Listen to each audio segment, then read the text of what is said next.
Hi everyone, this is Jim and welcome back to my YouTube channel. At ito na nga yung kilig na interview ni Barbie at David kanina sa 24 oras. Let's watch this.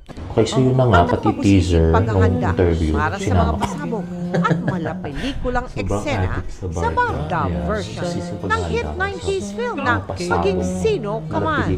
Eksena. Ayan, o diba? So yan ang gulat na David Licao ko na ikaw, sabi niya. At ito yung actual interview. Mga kapuso, get ready to experience the Barda Magic para sa upcoming primetime series na Maging Sino Ka Man this September. Pero bago natin mapanood yan, ano-ano nga ba ang dapat nating malaman behind the scenes? Makichika tayo kay Nelson Canlas. Teaser pa lang ng Maging Sino Ka Man, ramdam na raw ng fans ang chemistry ng tambalang Barbie Forteza at David Licao. Kaya excited na raw sila sa full experience ng Barda Magic sa pagsisimula ng inaabangang upcoming primetime series. Here are 5 things you should know about Barda's version of the hit 90s film. 1. From pambansang ginoo to action star real quick. Gugulatin daw tayo ni David sa opening action scene niya sa serye kung saan naglambitin siya sa isang truck. May init po ang mga eksena, lalong-lalo na siya. Abangan niyo po ang opening scene ni Carding. Walang double. Wala. 2. Ang nagpapanggap na lalaking si Monique para maging katawang lalaki. Kinailangan magsuot ni Barbie ng binders. Ang resulta, pogi at nakakabilib na asta. Naparad ko yung preview kanina, nakita ko yung... oo. Nakita ko si Barbie, talagang grabe. Napakagaling. Speaking of Barbie, abangan daw ang eksena niya sa Manila Bay kung saan lulan siya ng isang moving barge. And be the judge kung halata daw ang takot niya. That's our number 3. Number 4, sanggano at laking hirap ang role ni David. Kaya't maraming eksena, pati na ang mga motor chase scenes.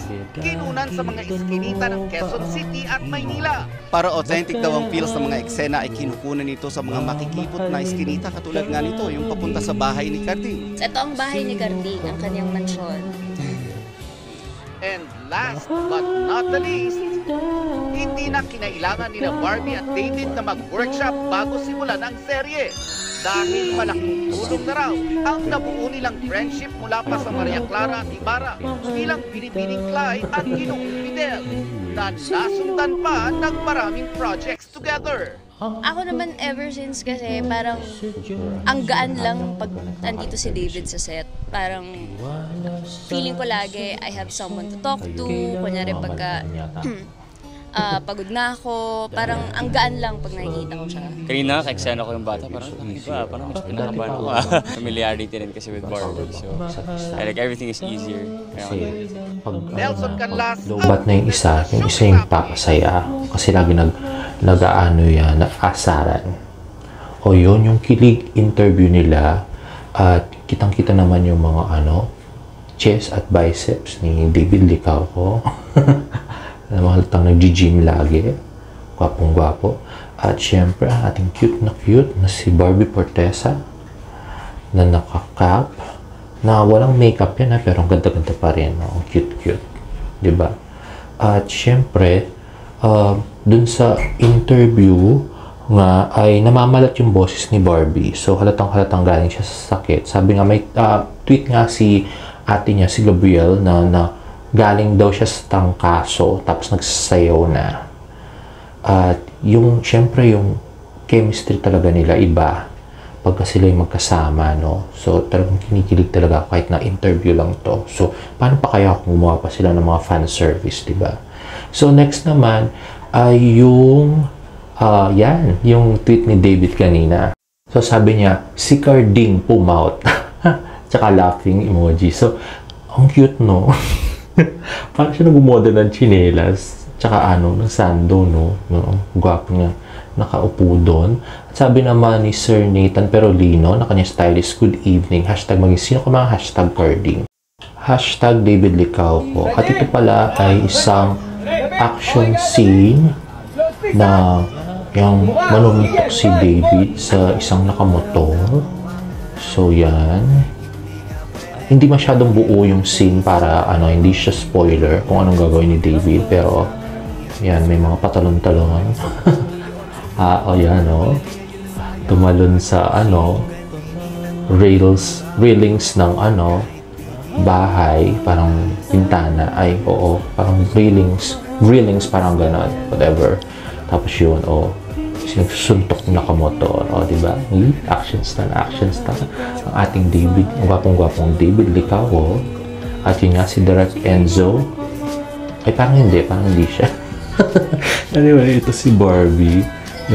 Ayan pala, kailangan pala mayroon kang mouthpiece pag nagsayaw ka ng Luster para manalo ka ng 50,000. So, pinost siya ni Barbie kahapon sa kanyang TikTok. At ito yung tweet ni ate niya na may trangkaso to sabi, tawa-tawa. Group to the Luster jingle wearing your Luster mouthpiece. At pwede ka manalo. Hi everyone! I hope to see you all on September 2 at Walter Mart Malolos, 3 p.m. for my meet and greet in partnership with Blackwater Women. Let's have fun, play games, win these signed photo cards by me, and join the raffle. Visit Blackwater Women Facebook page for the complete details. See you there! Okay.